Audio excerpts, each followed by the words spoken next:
मैया भगवान के चरणों को पकड़ लेती हैं। आंख बंद कर लेता हूं, वो कथा कहता रहता हूं।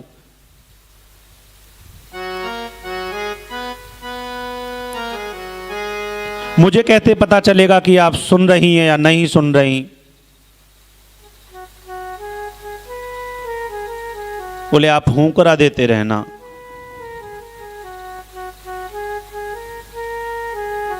भगवान मैया को कथा सुना रहे हैं।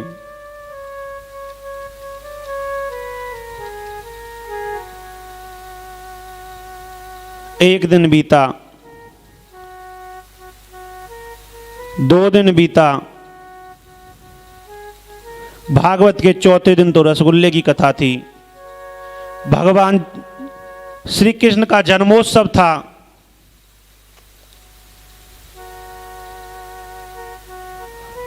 चौथा दिन भी बीता। भगवान ने कहा कि पार्वती, जब श्री उद्धव जी को पता चला कि भगवान कृष्ण अपनी लीला को समाप्त करके इस भूलोक को छोड़ करके जा रहे हैं, तो उद्धव ने आकर के भगवान के चरणों को पकड़ लिया। योगेश योग विन्यासः, कि हे प्रभु, आप योग के स्वामी हैं, आप योग के अधीश्वर हैं। कृपा करके बताइए, त्याग क्या है, वैराग्य क्या है, संन्यास क्या है। जैसे ही ये ज्ञान में प्रसंग आए, मैया को नींद आ गई। और मैया को नींद आ गई तो पीछे एक सुक का बच्चा, एक तोता, ये सब सुन रहा था। उसने विचार किया कि यदि मैया हुंकरा नहीं देगी तो भगवान कथा सुनाना बंद कर देंगे। तो उसने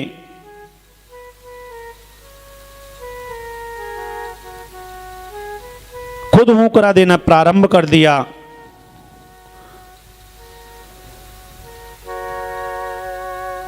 और जैसे ही 7 दिन की कथा समाप्त हुई,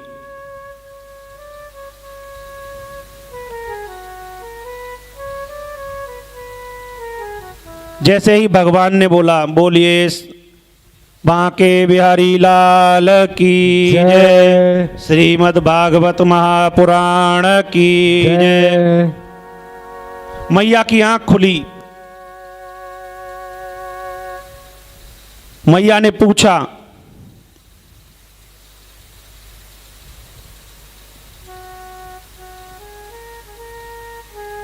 कि आप तो वहां प्रसंग पे थे, कथा समाप्त भी हो गई। बोले आपने नहीं सुनी? बोले नहीं, मुझे तो नींद आ गई थी। भगवान बोले कि जब तुमने कथा नहीं सुनी तो फिर किसने सुनी?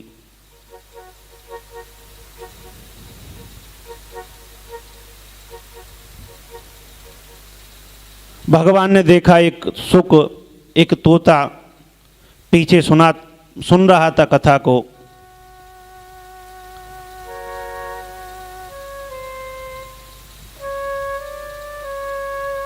भगवान ने सोचा ये तोता है, ये पक्षी है, केवल ये बोलेगा।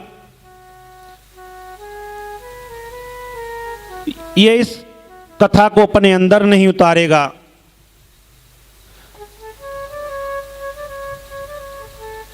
अपने जीवन में नहीं उतारेगा। भगवान उसको मारने दौड़े। और मारने जब दौड़े, भगवान भागता हुआ बद्रिक धाम आश्रम में, भगवान वेद व्यास वास करते थे, वहाँ पर उनकी कुटिया, सत्याप्रास नाम की कुटिया थी। वहां पर उनकी श्रीमती विटका देवी। व्यास जी बोले,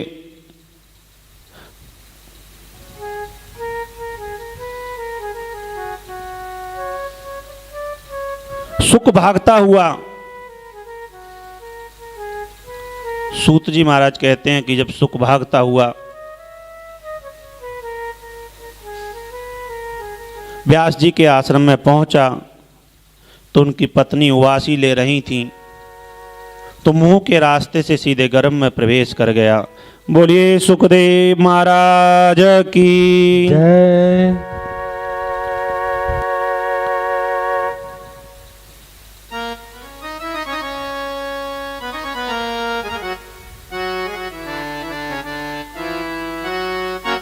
भगवान आए हैं। भगवान और व्यास जी का संवाद हुआ। व्यास जी ने भगवान से कहा कि प्रभु, मेरे कोई पुत्र नहीं हैं, आपके दर्शन हुए। भगवान ने बताया कि आपकी कुटिया में चोर घुसा है, उसने चोरी से अमर कथा को सुना है।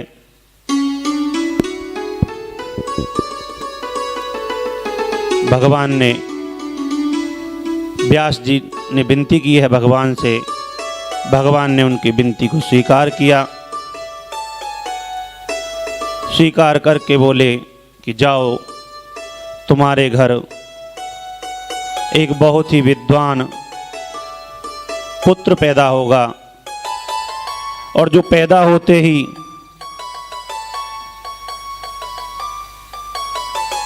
वन की ओर चल देगा।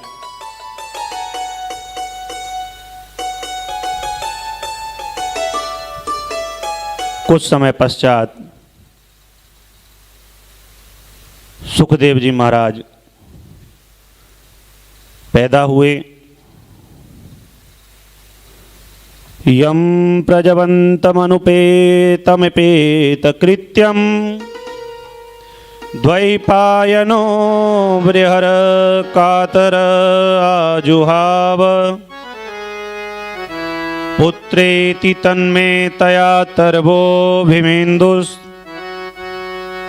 तं सर्वभूत हृदयं मुनिमानतोऽस्मि।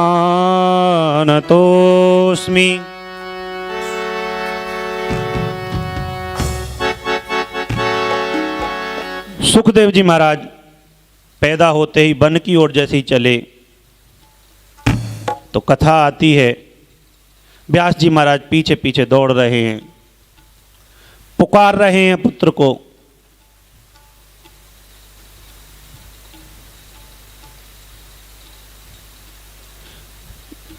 कि पुत्र सुनो तो सही, मेरी बात तो सुनो। किंतु सुखदेव जी महाराज सीधे वन की ओर चले गए। व्यास जी महाराज लौट आए, अपने आश्रम में आ गए हैं। कुछ समय पश्चात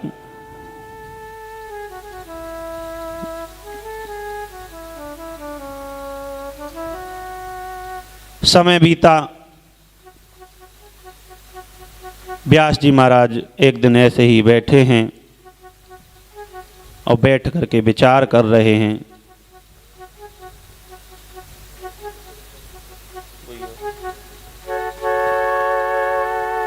और विचार कर रहे हैं, उन विचारों में देख रहे हैं कि मैंने पुराणों की रचना की, वेदों की रचना की,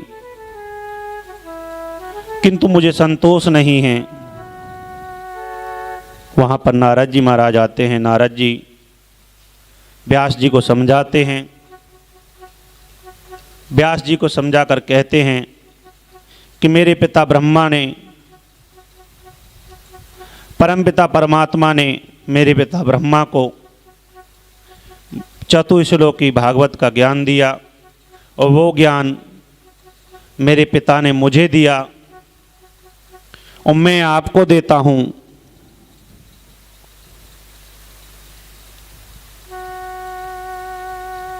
आप भागवत की रचना कीजिए। व्यास जी कहते हैं कि मैं तो बुजुर्ग हो गया, बूढ़ा हो गया हूँ, मेरे बस की बात नहीं है। नारद जी ने कहा संतों के चरणों का आश्रय ले लो, इसमें कोई बड़ी बात नहीं है। संतन के संग लाग रे तेरी बिगड़ी बनेगी। संतन के संग लाग रे तेरी बिगड़ी बनेगी। संतन के संग लाग रे तेरी बिगड़ी बनेगी। बिगड़ी बनेगी तेरी बिगड़ी बनेगी। बिगड़ी बनेगी तेरी बिगड़ी बनेगी। संतन के संग लाग रे तेरी अच्छी बनेगी। हाँ, संतन के संग लाग रे तेरी अच्छी बनेगी।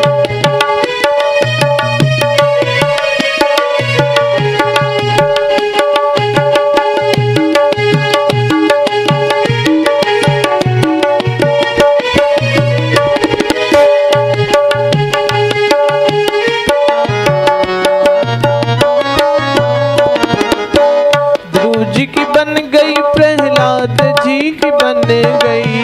ध्रुव जी की बन गई प्रहलाद जी की बन गई।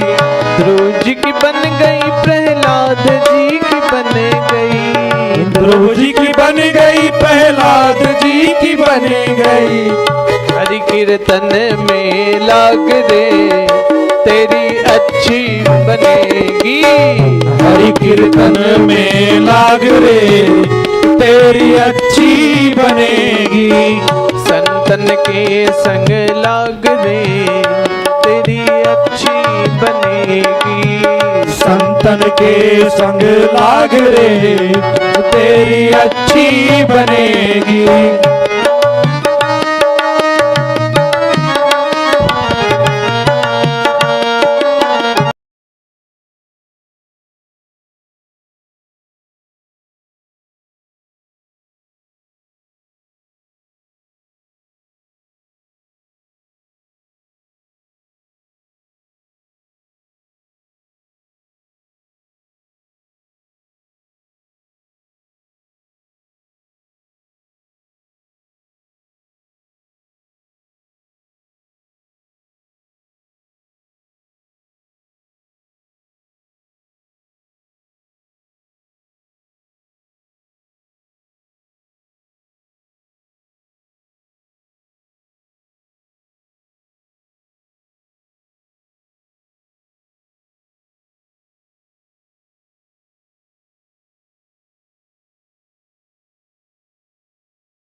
अच्छी बनेगी तेरी बिगड़ी बनेगी, अच्छी बनेगी तेरी बिगड़ी बनेगी। चल जाए दिल के दाग रे तेरी अच्छी बनेगी, मिट जाए दिल के दाग रे तेरी अच्छी बनेगी। कागा से तोहे हंस बनावे, कागा से तो है हंस बनावे, कागा से तोहे हंस बनावे, कागा से तो है हंस बनावे। मिट जाए दिल के दाग रे तेरी अच्छी बनेगी, मिट जाए संग लाग रे तेरी अच्छी बनेगी। संतन के संग लाग रे तेरी अच्छी बनेगी। संतन के संग लाग रे तेरी अच्छी बनेगी।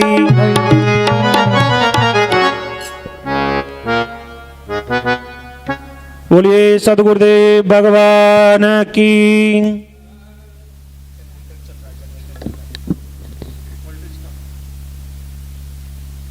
संतन के संग लाग रे तेरी अच्छी बनेगी। किसी ने कहा कि संत कृपा बड़ी या भगवान की कृपा बड़ी।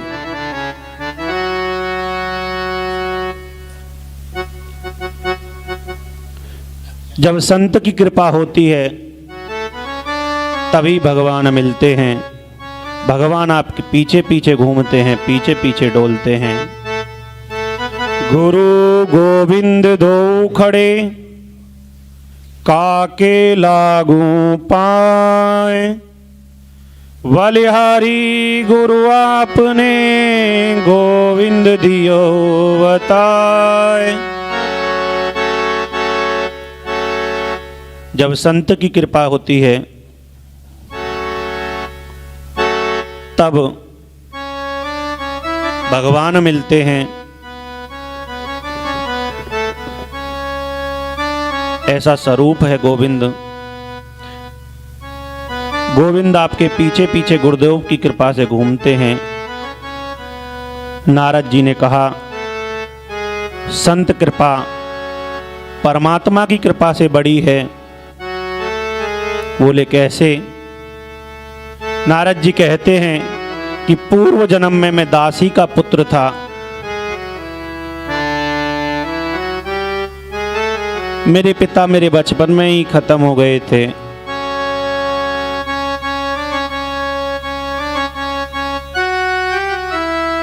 मैं और मेरी माता एक आश्रम में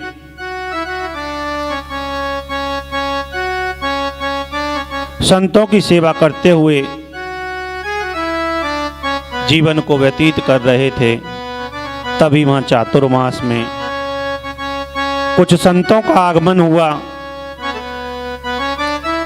और उनकी वाणी को सुनकर के मैं इतना प्रभावित हुआ। उनके सत्संग में मुझे इतना आनंद आया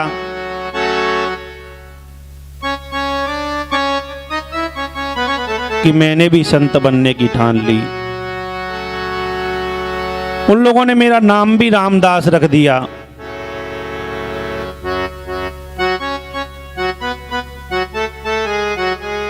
मुझे सपने में भी भगवान ही दिखने लगे।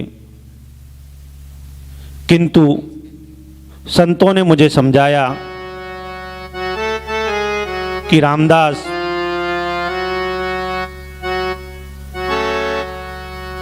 अभी तुम्हारे पिता भी नहीं हैं, माता अकेली है, तो ठीक नहीं है। अभी वन की ओर जाना ठीक नहीं है। अभी आप माँ की सेवा करो। माँ की मृत्यु के पश्चात आप वन की ओर आ जाना, संत बन जाना, भगवत धाम की ओर आ जाना, भगवान का भजन करने के लिए आ जाना।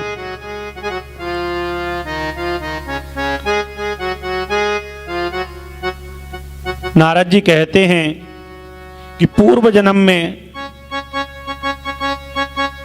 माँ की मृत्यु के पश्चात जब मैं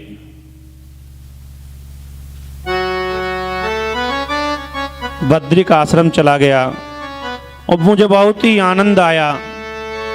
खूब भजन किया,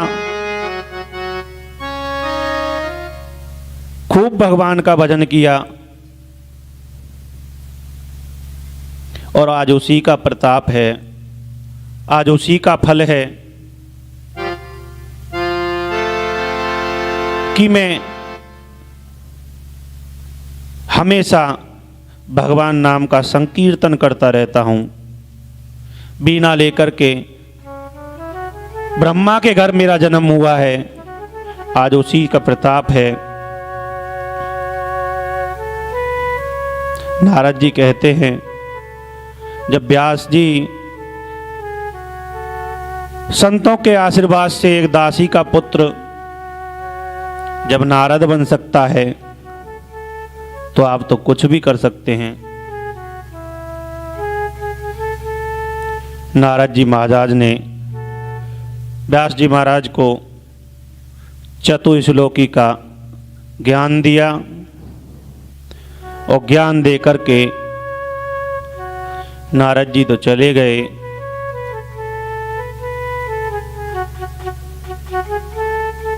व्यास जी महाराज ने उस 4 श्लोकों को 18,000 मंत्र बनाए और एक बृहद भागवत की रचना की। अब व्यास जी महाराज सोच रहे हैं कि इसको पढ़ने का और सुनने का अधिकारी कौन है।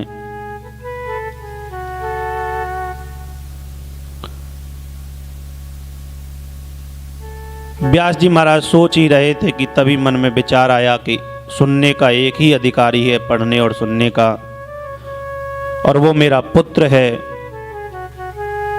जो विरक्त है,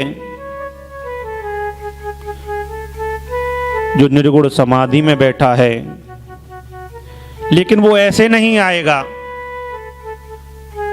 मैं यदि बुलाना भी चाहूं तो भी वो ऐसे नहीं आएगा। नारद व्यास जी महाराज ने अपने कुछ शिष्यों को बुलाया, उनको बुला करके गिने चुने कुछ श्लोक रटा दिए। एक श्लोक आधा श्लोक रटाया पहले। वाराह पीडम नटवर वपुः कर्णयोः कर्णिकारकम् बिभ्रद्भासः कनक कपीसम वैजंतीम च मालाम। और ये जैसे ही आधा श्लोक समाधि में बैठे सुखदेव जी महाराज के कानों में पड़ा, सुखदेव जी महाराज मुस्कुरा कर बोले, बोलो बोलो आगे भी बोलो।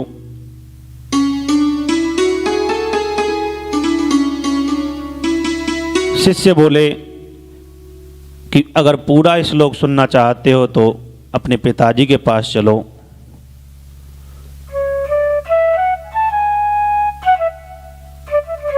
सुखदेव जी महाराज बोले कि ठीक है, देखते हैं। फिर समाधि में बैठ गए। शिष्य व्यास जी के महाराज के पास पहुंचे। व्यास जी ने पूछा क्या हुआ? बोले उन्होंने आधा श्लोक तो सुना, किंतु सुनते ही फिर समाधि में बैठ गए। उन्होंने फिर शिष्यों को भेजा, एक और श्लोक सुनाया, एक और मंत्र सुनाया।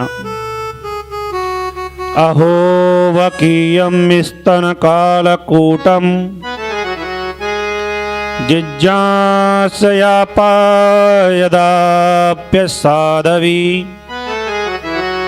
लेवे गतिम धातृचितां ततोन्यम कं वा दयालुं शरणं व्रजेम। देखो इस पूतना को देखो, मेरे गोविंद ने इसको माता की तरह सदगति प्रदान की। जो गति माता यशोदा को मिलती वो गति पूतना को मिल गई। इस करुणा की बात को सुन करके सुखदेव जी महाराज की समाधि टूट गई। शिष्यों से बोले कि आगे बोलो। बोले कि यदि आगे सुनना है तो अपने पिताजी के पास चलो।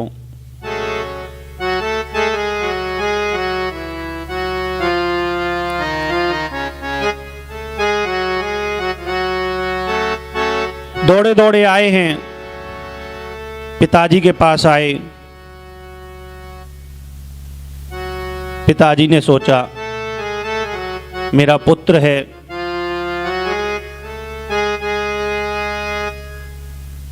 बड़े अच्छे से स्वागत किया, बड़े ही प्रसन्न हुए। किंतु मन में विचार आया, यदि मैं इसको अभी इस अमर कथा, इस भागवत कथा का पान करा दूं तो संसार सोचेगा कि अपने पुत्र को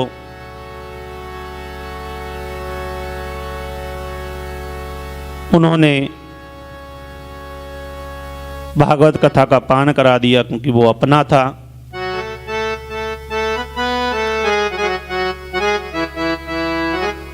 सुखदेव व्यास जी महाराज के मन में एक और विचार आया कि मैं तो जानता हूं कि इसने काम, क्रोध, लोभ, मोह सबको जीता है, किंतु संसार को मैं क्या बताऊंगा।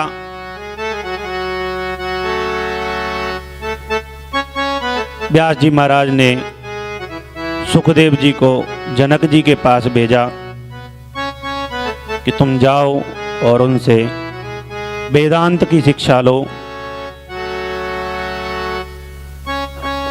सुखदेव जी महाराज जनक जी के विदेह राज के यहाँ गए हैं। वहां गेट पर द्वारपालों ने रोक दिया।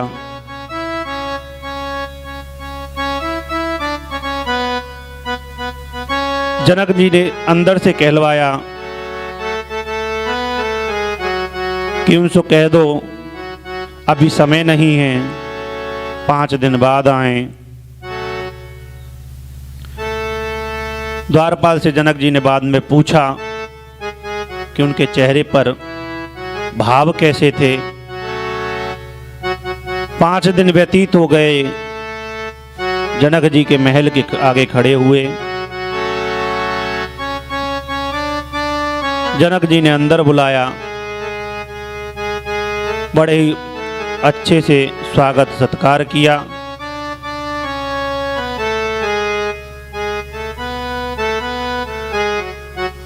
जनक जी ने सोचा क्रोध को तो जीत लिया, अब देखते हैं काम को जीता या नहीं जीता है। अंतपुर में ले गए। सुखदेव जी के पास दासियों को भेजा, संत महात्मा आए हैं, जाओ उनका स्वागत सत्कार करो।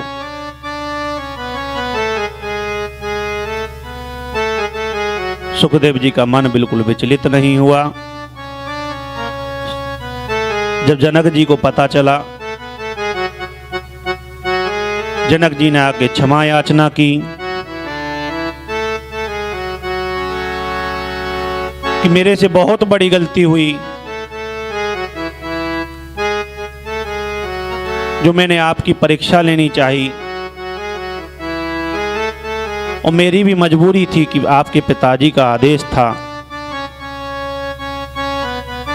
जनक जी ने घोषणा कर दी कि श्री सुखदेव जी महाराज ने और काम और क्रोध दोनों को जीत लिया। महर्षि वेदव्यास बड़े प्रसन्न हैं, बड़े खुश हैं। उन्होंने श्रीमद् भागवत का अध्ययन कराया। सुखदेव जी महाराज को श्रीमद् भागवत कथा का अध्ययन कराया।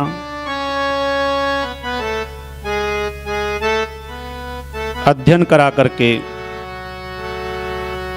शौनकादि ऋषि पूछते हैं सूत जी महाराज से कि प्रभु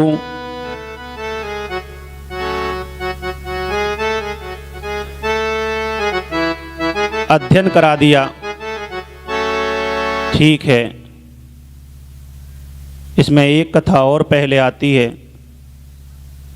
आदरणीय सुखदेव परीक्षित की सभा में आए।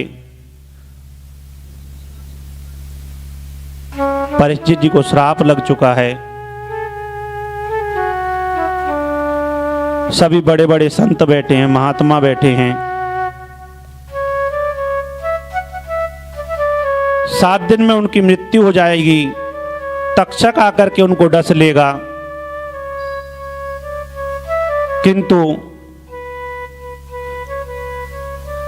किसी के पास इस प्रश्न का उत्तर नहीं है कि 7 दिन में उनकी मुक्ति कैसे हो।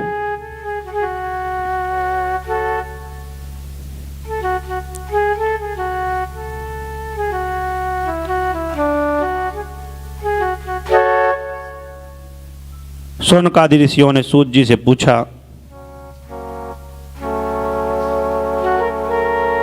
कि ये परीक्षित कौन है, किसके पुत्र हैं और 7 दिन में मरने का इनको श्राप क्यों मिला। सूत जी महाराज कहते हैं कि परीक्षित जी अभिमन्यु के पुत्र हैं, पांडव के पौत्र हैं, पांडवों के पौत्र हैं।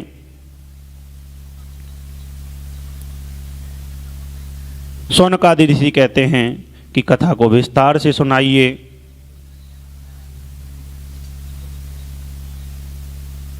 सूत जी महाराज बताते हैं, कौरव और पांडवों में युद्ध चल रहा था।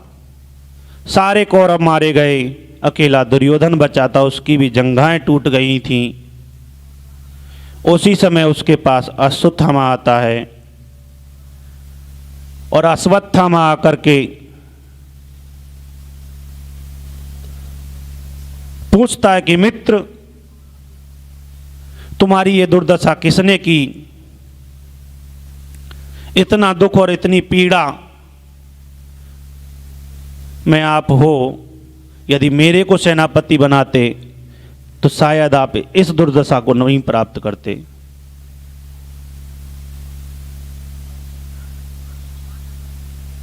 दुर्योधन बोलता है कि ये दुख और पीड़ा कुछ भी नहीं है, लेकिन एक सबसे बड़ा दुख मेरे मन में है, और वो दुख इस बात का है कि हम 100 भाई थे और 100 में से मैं बचा और मैं भी मरने की कगार पर हूं, और पांडव 5 थे और 5 के 5 जीवित हैं। तो मित्र, यदि मेरे सोचिंतक हो, मेरे मित्र हो, तो मैं चाहता हूं कि 5 को ना मार सको तो कम से कम 1 पांडव को तो मार ही दो।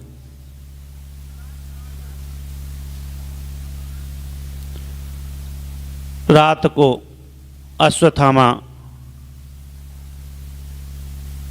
पांडवों के शिविर में जाता है और कुंती के जो 5 पुत्र थे,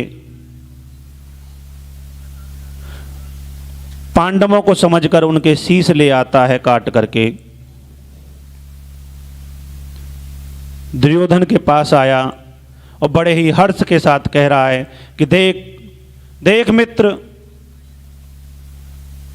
मैंने तेरा बदला पूरा कर लिया। तूने तो 1 पांडव के लिए कहा था, मैं 5 पांडवों के शीश ले आया।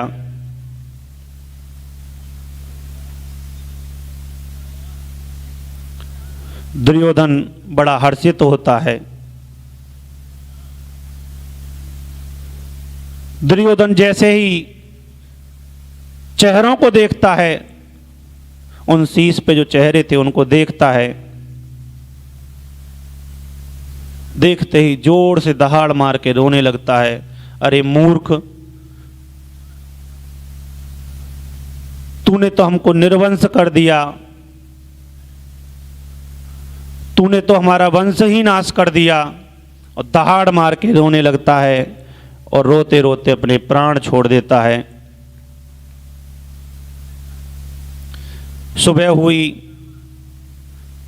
सभी को पता चला। अश्वत्थामा ने कुंती के 5 पुत्रों के सर काट के ले गया। अर्जुन बड़ा ही क्रोधित होता है। अर्जुन क्रोध में भर करके कहता है कि वो जहां भी होगा मैं उसको घसीट के लेके आऊंगा। चारों दिशाओं में गुप्तचर भेजे गए।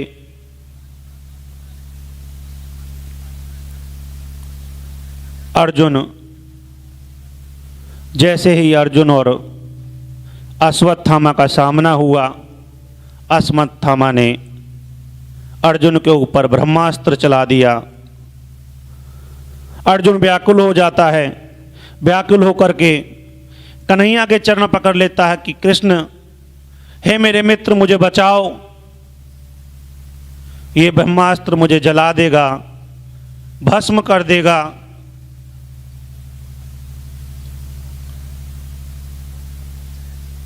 कृष्ण कहते हैं कि लोहे को लोहा ही काटता है, विष की औषधि भी विष है, कांटे को कांटे से ही निकाला जाता है, और ब्रह्मास्त्र की काट भी ब्रह्मास्त्र ही है। अर्जुन भी इधर से ब्रह्मास्त्र चलाया, और ब्रह्मास्त्र जैसे ही चला, दोनों ब्रह्मास्त्र आपस में टकरा करके शांत हो गए। अर्जुन ने अश्वत्थामा के बाल पकड़ लिए, बाल पकड़ के घसीटते हुए द्रौपदी के पास ले जाने लगे। कृष्ण कहते हैं कि इसे यहीं मार दो, मत ले जाओ उसको वहां, इतना इंतजार मत करो। इसने जो पाप किया है उसका दंड प्राण ले लो, इसके प्राण हर लो। किंतु अर्जुन बोलते हैं कि मैंने प्रतिज्ञा की है, मैं इसको ले जाकर के द्रौपदी के सामने ही मारूंगा। द्रौपदी के पास लाए, द्रौपदी से कहा कि कहो इसका क्या करना है।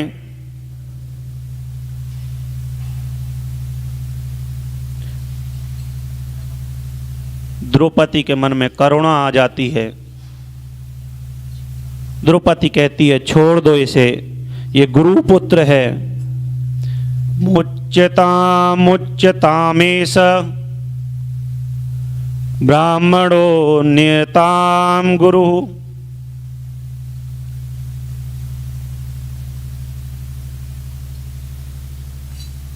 छोड़ दीजिए इसे, ये गुरु का पुत्र है और एक विधवा का बेटा है। यदि आप इसे मार दोगे तो इसकी मां किसके सहारे जिएगी। अर्जुन सोचता है इसके मन में तो करुणा आ गई। युधिष्ठिर से पूछता है, युधिष्ठिर भी कहते हैं कि जो धर्म युक्त हो वो करो। मेरे गोविंद, मेरे द्वारकाधीश शांत खड़े हैं। अर्जुन कृष्ण के चरण पकड़कर कहता है, मेरा मार्गदर्शन करो, मैं क्या करूं गोविंद। कृष्ण कहते हैं, जो शास्त्र कहते हैं वो करो। ब्राह्मण चाहे जैसा भी क्यों ना हो, उसे कभी मारना नहीं चाहिए, और बालकों का हत्यारा कोई भी हो, उसे छोड़ना नहीं चाहिए। ये ब्राह्मण है, इसे मारो भी नहीं और छोड़ो भी नहीं। चारों तरफ सन्नाटा छा गया। भीमसेन कहते हैं, तुम्हारे जैसे न्यायाधीश हो गए फिर तो हो गया काम।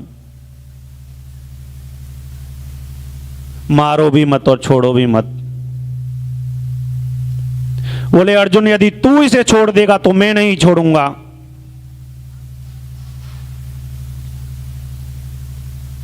अर्जुन को गोविंद की बात समझ में आ गई।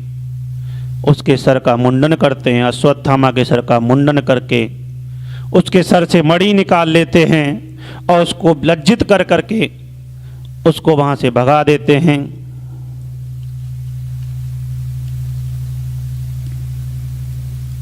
अश्वत्थामा अपने आश्रम में पहुंचा।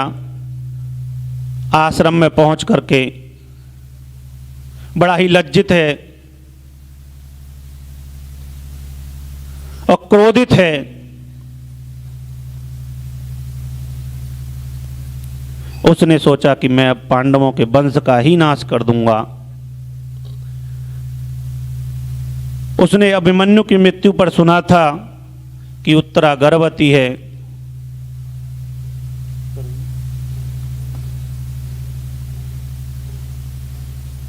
उसके पेट में बच्चा पल रहा है। उसने ब्रह्मास्त्र चलाया और वहीं से छोड़ दिया।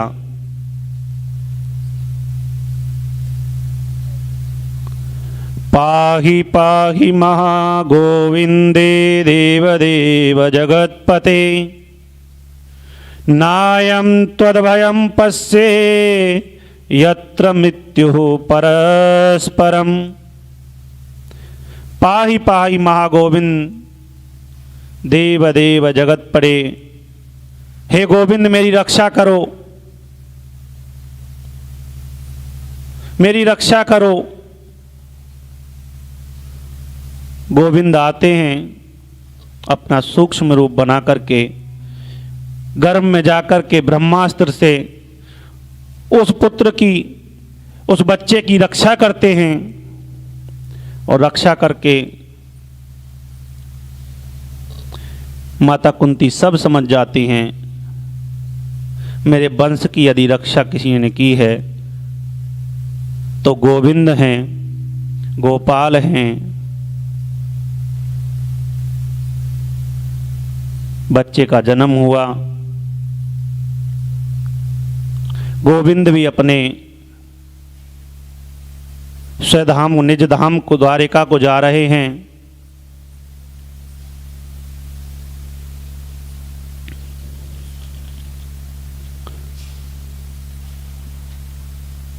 सभी को कुछ ना कुछ वर दिया गोविंद ने, मेरे ने।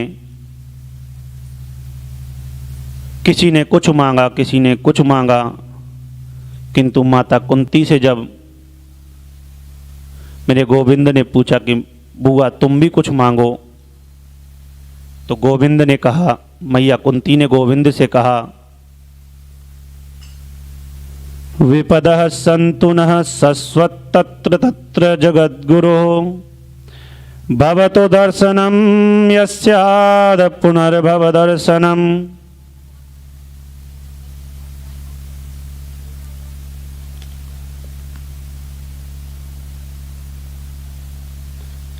जब जब मेरे जीवन में विपत्ति आए तब तब तुम आ जाना। विपत्ति मांगती हूं, दुख मांगती हूं।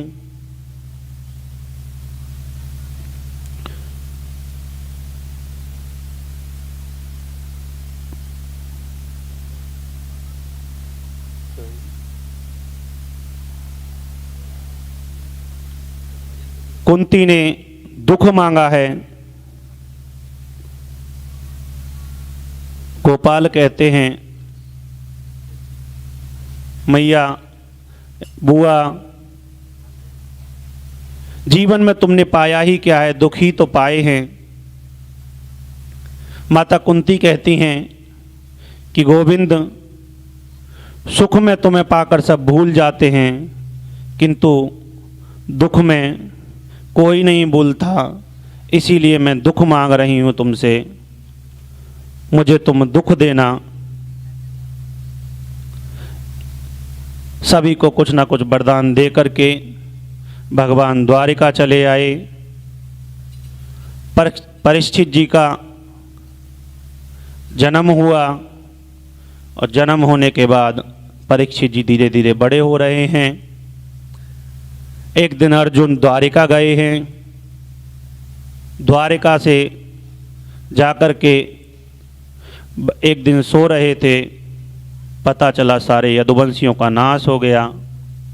भगवान ने अपनी माया को धीरे धीरे समेटना प्रारंभ कर दिया। अर्जुन द्वारिका से वापस आए हैं। वापस आकर के बड़े दुखी हैं। एक दिन युधिष्ठिर महाराज पूछते हैं अर्जुन से कि आपको बहुत समय हो गया, द्वारिका गए कितने दिन हो गए, और द्वारिका से आए हो तो ऐसे विचलित रहते हो जैसे कोई अपना चला गया हो, क्या कारण है? पूछते हैं कृष्ण कहते हैं कि मेरे भगवान, मेरे कृष्ण। अर्जुन कहते हैं युधिष्ठिर जी से कि मेरे प्रभु, जिन्होंने हमें इतना बड़ा महाभारत युद्ध जिताया, जिन्होंने भरी सभा में द्रौपदी का जो स्वयंवर हो रहा था, जिनके सामने हमने वो जीता था, वो हम सभी को छोड़ करके अपने निज धाम चले गए। इतना सुनते ही माता कुंती दहाड़ मार के पछाड़ खा के गिर पड़ी। माता कुंती ने भी शरीर छोड़ दिया। पांडवों ने जब ये सब सुना तो बड़े दुखित हो गए। सभी बोले कि जिस धरा पर मेरे गोविंद नहीं है उस पर हमारा भी क्या काम है। सभी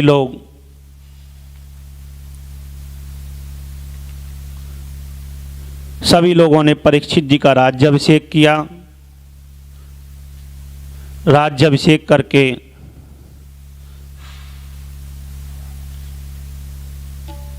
परीक्षित जी को 3 शिक्षाएं दी। आंखों के सामने कभी पाप होते मत देखना, शरण में शत्रु भी आ जाए उसे भी क्षमा कर देना, और अतिथि का कभी असत्कार मत करना, अतिथि का सदा सत्कार करना।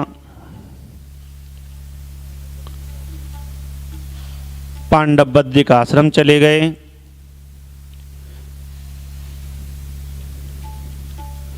परीक्षित जी महाराज की आधी उम्र निकल गई। धीरे धीरे परीक्षित जी महाराज ने समस्त भूमंडल पर चक्रवर्ती राजा हुए हैं। एक दिन खजाने में गए, वहाँ एक मुकुट उनको अति प्रिय लगा। वो जरासंध का मुकुट था। परीक्षित जी महाराज ने सोचा कि ये मेरे बाबाओं का मुकुट है, उसको सर पे धारण कर लिया। करके वन की ओर गए, शिकार खेलने गए। देखें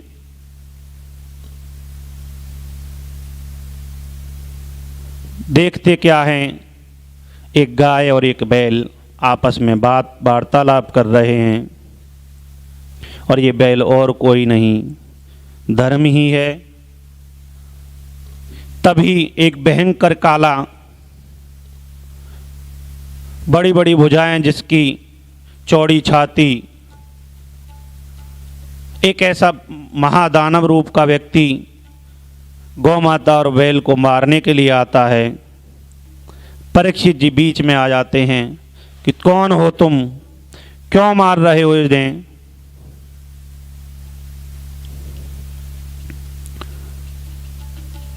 उसने कहा मैं कलयुग हूं।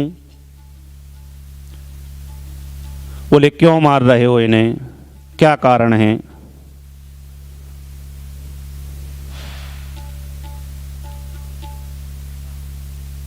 परीक्षित जी से क्षमा याचने करने लगा।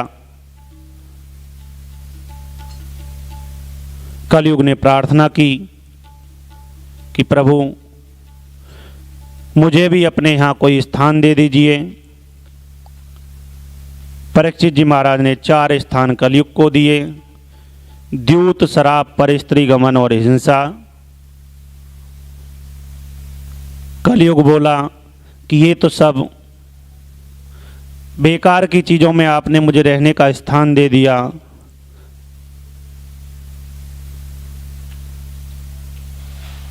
परीक्षित जी बोले जाओ स्वर्ण में भी तुम रहना। सीधे वहाँ से उठ कर के परीक्षित जी सर पे जो मुकुट था उस पर बैठ गया।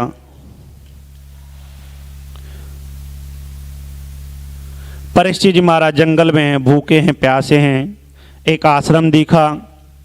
श्रमिक ऋषि थे, समाधि में बैठे थे। पीने को पानी और खाने को भोजन मांगा, किंतु ऋषि समाधि में थे। ऋषि को चेतना में नहीं थे वो, इसलिए उनको पता नहीं चला। उसको लगा कि मेरा अपमान कर दिया, क्योंकि कलयुग सर पर बैठा है।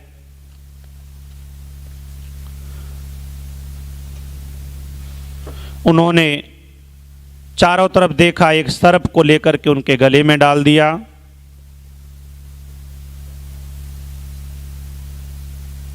और डाल करके चले आए। उनके पुत्र, ऋषि के पुत्र आए हैं श्रृंगी जी। जैसे ही उनको पता चला, उन्होंने परीक्षित जी को श्राप दे दिया कि आज से 7 दिन बाद जाओ, तुम्हारी मृत्यु हो जाएगी, तुम्हें तक्षक आके डस लेगा। जैसे ही ये बात समीक ऋषि को पता चली, उन्होंने अपने शिष्य को परीक्षित जी के पास भेजा। परीक्षित जी ने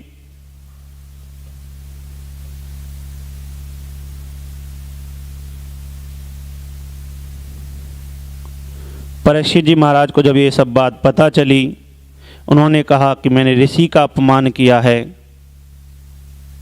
मुझे 7 दिन बाद क्यों अभी मर जाना चाहिए।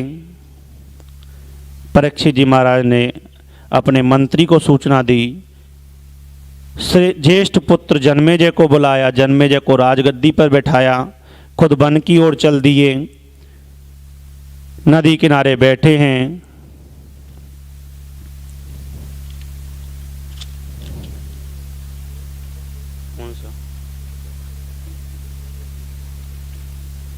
परीक्षित जी महाराज वन की ओर चले गए।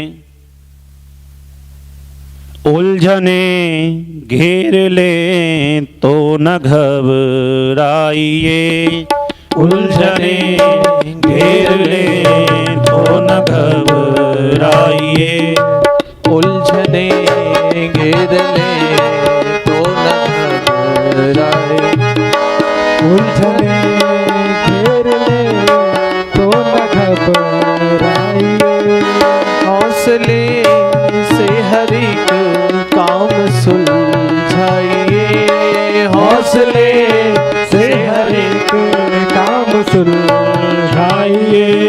फिर भी गम दूर होना अगर आपके, फिर भी गम दूर होना अगर आपके, आप फिर सतगुरु की शरण जाइए, आप फिर सद्गुरु के शरण आइए। उलझने घेर ले तो न घबराइए, उलझने घेर ले तो न घबराइए,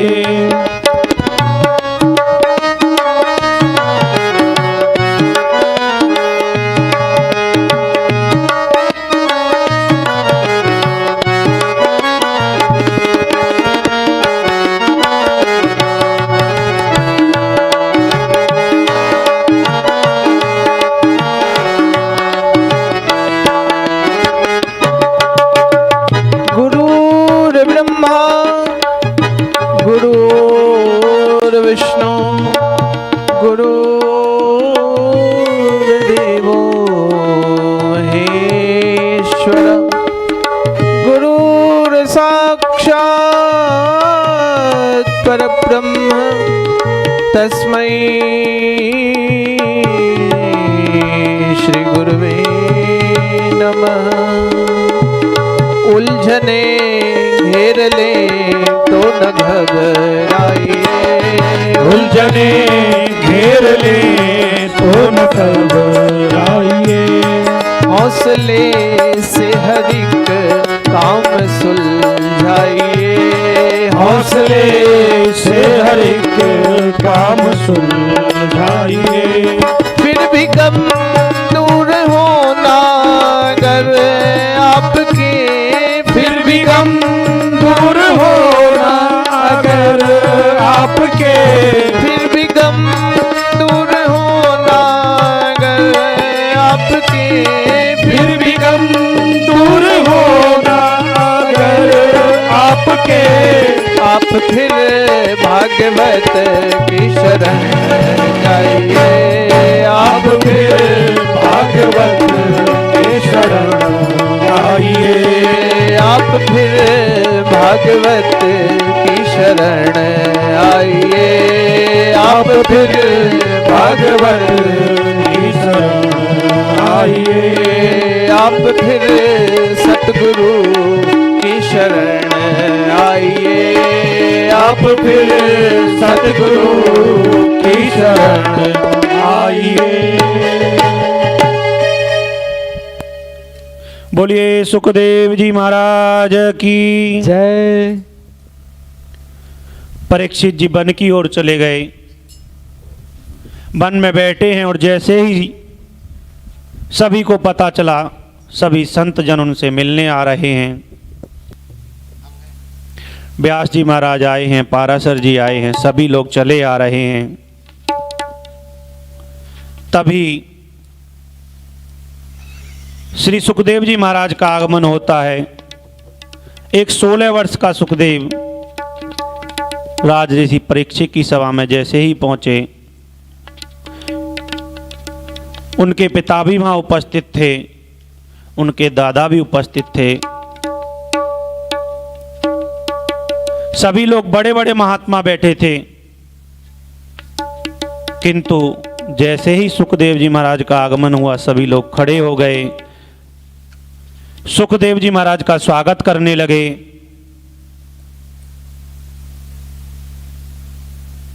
परीक्षित जी से बोले, सुखदेव परीक्षित जी से बोले, समझो तुम्हें मुक्ति मिल गई, आज इतना ही, आगे की कथा कल करेंगे। मुकुंद माधव गोविंद बोल, केशव माधव हरि हरि बोल। मुकुंद माधव हरि सब बोल, केशव माधव हरि हरि बोल। हरि हरि बोल, हरि हरि बोल, हरि हरि बोल, हरि हरि बोल। मुकुंद माधव गोविंद बोल, केशव माधव हरि हरि बोल। मुकुंद माधव हरि हरि बोल, केशव माधव हरि हरि बोल। राधे राधे बोल, श्यामा श्यामा बोल। राधे राधे बोल, श्यामा श्यामा बोल। राधे राधे बोल, श्यामा श्यामा बोल। राधे राधे बोल, श्यामा श्यामा बोल। मुकुंद माधव गोविंद बोल, केशव माधव हरि हरि बोल। मुकुंद माधव हरि हरि बोल, केशव माधव हरि हरि बोल। वृंदावन बिहारी लाल की जय हो। आइए आरती करते हैं। हरि ओम चंद्रमा मनसो जात चक्षुः सूर्यो अजायत श्रोत्रदायश्च प्राणश्च मुखादग्निरजायत। ओम आरतीम्। श्री भागवत भगवान की है आरती, पापियों को पाप से है तारती। श्री भागवत भगवान की है आरती, पापियों को पाप से है तारती। ये अमर ग्रंथ, ये मुक्ति पंथ, ये पंचम वेद निराला, नव ज्योत जगाने वाला। ये अमर ग्रंथ, ये मुक्ति पंथ, ये पंचम वेद निराला, नव ज्योत जगाने वाला। हरि नाम यही वरदान यही, हरि नाम यही वरदान यही, हरि नाम यही, हरि धाम यही, हरि नाम यही, हरि धाम यही। जग के मंगल की आरती, पापियों को पाप से है तारती। श्री भागवत भगवान की है आरती, पापियों को पाप से है तारती।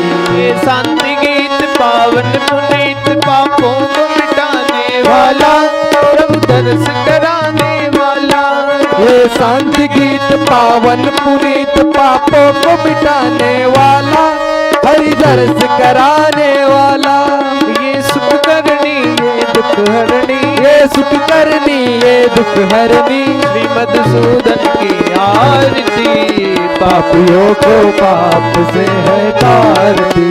भागवत भगवान की है आरती, पापियों को पाप से तारती। श्री भागवत भगवान की है आरती, पापियों को पाप से है तारती। ये मधुर बोल मधुपंथ खोल, सन्मार्ग बताने वाला, सब बिगड़ी बनाने वाला। ये मधुर बोल मधुमंद खोल, सत्य मार्ग दिखाने वाला, बिगड़ी को बनाने वाला। श्री राम यही घनश्याम यही, श्री राम यही घनश्याम यही, श्री राम यही घनश्याम यही, श्री राम यही घनश्याम यही। प्रभु की महिमा की आरती, पापियों को पाप से है तारती। श्री भागवत भगवान की है आरती, पापियों को पाप से है तारती। श्री भागवत भगवान की है आरती, पापियों को पाप से है तारती। कर्पूर गौरम करुणावतारम, संसार सारम भुजगेन्द्रहारम, सदा वसंतम हृदयारविंद भवं भवामि सहितं नमामि। कर्पूरगौरम करुणावतारम, संसार सारम भुजगेन्द्रहारम, सदा वसंतम हृदयारविन्दे भवं भवानी सहितं नमामि। भवं भवानी सहितं नमामि। ॐ सहितं नमामि। ॐ भाद्रमदे जलं दोयं शीतलं शिवो वर्यङ्गलग्नमनुष्याणां सर्वं भावं विभवति सर्वं दुःखं जजनेन जजमय जन्तदेवास्तानि धर्माणि वर्धमान्यासन्न तेहनाकं महिमाना स चन्द्र